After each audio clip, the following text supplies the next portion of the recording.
Welcome to Knife Chats. If you like this video, please take a moment to leave a comment. Thank you. Thought I'd talk about another knife I won from Knives Live TV way back in the day. In this case, it wasn't this knife. This is just one of the knives for the star of the show, Steve Koontz. And I won the knife that I'll be showing you based on some trivia questions about Mr. Koontz that probably shocked him a little bit. They were asking, what did Steve do in the Air Force? And within about a half an hour, maybe an hour, I sent them the answers via email. Not only what he did in the Air Force, but where he was stationed, what his rank was, and everything else, his years of service, even down to what high school he graduated from before he went into the Air Force. And probably made him think, got a crazy stalker on our hands. But really what they had was a person who does researching for a living, so it wasn't too hard for me to figure all that out. In any case, let's look at the knife I won and not at this little novelty knife that promoted the show. And that brings us to the star of this show, which is this wonderful red jig bone knife. Everyone knows that I really don't collect red jig bone too often, but I do like this one. One reason I like it is because this is the first knife I won in the trivia contest, and it's also a knife that was made by Queen, and it came out of Steve Koontz's personal collection. And what's really interesting about it is, if you notice this front bolster here, it's stamped Proto. Actually, it's etched Proto, and that's for prototype. And this was a prototype knife that was going to be a special factory offering, or an SFO, for Smoky Mountain Knife Works, but they decided not to go with it. So the knife never went into production, and the only one that exists is this prototype. And so let's take a look at this prototype SFO for Smoky Mountain Knife Works that never went into production. It's a one-of-a-kind knife. So now, first off, the knife is right at 3.5 inches long, closed. If we open it up, we're going to see a wonderful spear master blade, and bringing it out to a full length of right at 6.25 inches long.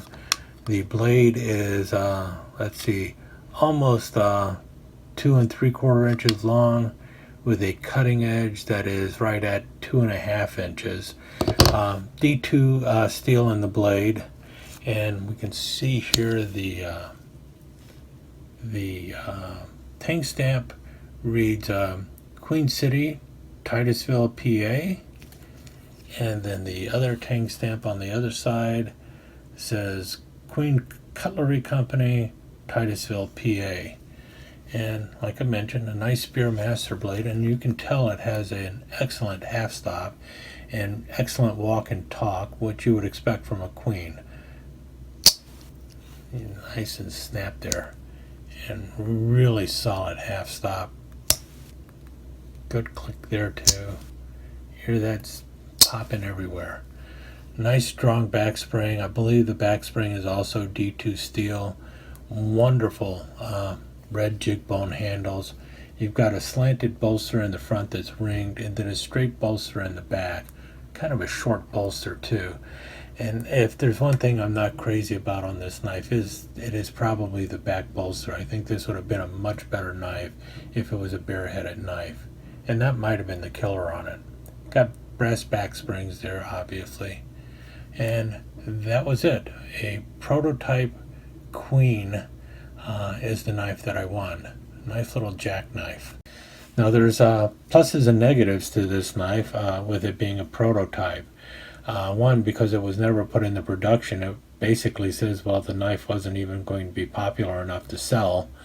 But at the same time, now it's a one-of-a-kind knife, and with Queen out of business, it's really going to be scarce, because the chances of it ever going into production for any reason are slim and none. I mean, Queen doesn't exist. Who's interested in a prototype from a company that no longer exists?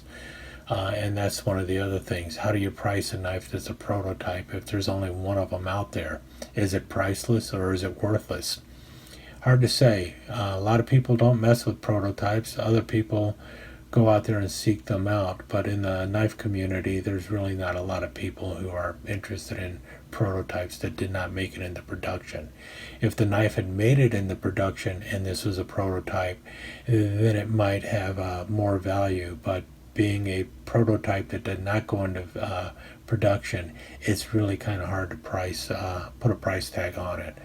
But for me, I'm not really worried about what it's worth. To me, it's just a really cool knife in my collection, one of those kind of novelty things, and it's the first queen knife I ever got, and I really do like it. It's for me, excellent blade choice, good size, a great little pocket carry. I don't do anything with it, but if someone were to come out with a knife like this, I would like it. The only difference I would make, I would have given it a bare head down here, so I would have just gotten rid of the bottom bolster, finished it off with bone, and that would have been really cool.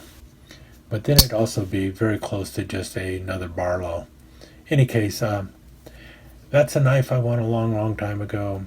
A Queen prototype.